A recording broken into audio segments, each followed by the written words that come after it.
Corax fonda une école en Sicile que l'on peut estimer être la plus ancienne preuve de la volonté d'apprendre à parler. L'art oratoire est considéré comme étant la discipline la plus distinguée, et les écoles de philosophie des anciens étaient toujours des écoles d'orateurs. Les hommes qui visaient un emploi public se confiaient tous à un professeur privé qualifié qui leur enseignait l'art de la rhétorique.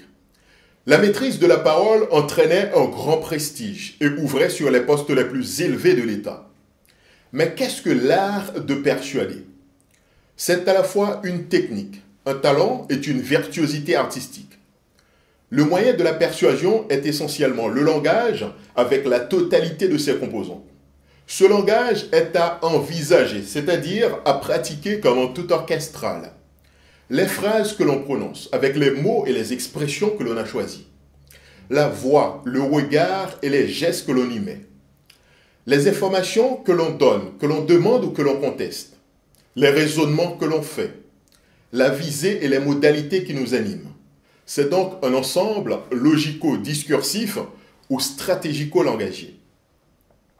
La persuasion vise donc, du point de vue de celui qui parle, à agir sur les destinataires pour les faire avoir une opinion, éprouver un sentiment ou ressentir une volonté.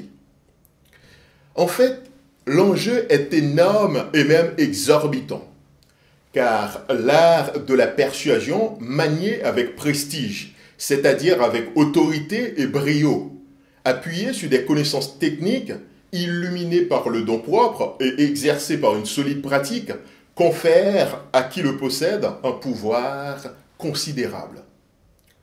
On vise à faire penser aux gens ce qu'a priori ils ne pensent pas, à les faire désirer ce qu'ils ne veulent pas, ou ce qu'ils n'ont même pas l'idée de désirer, à les faire ressentir des sentiments qui au départ ne les avaient pas émus.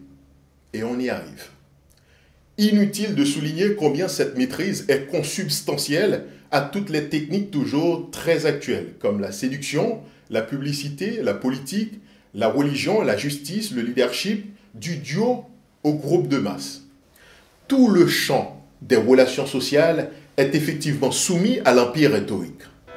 C'était Angelo Polina, coach et conférencier en communication. Je publie tous les mercredis une vidéo sur la communication, la prise de parole en public et le leadership. Si vous aimez mes vidéos, je vous invite à interagir avec ces publications, que ce soit par abonnement, commentaire, j'aime ou partage. Merci déjà de votre fidélité et à la semaine prochaine pour une nouvelle vidéo.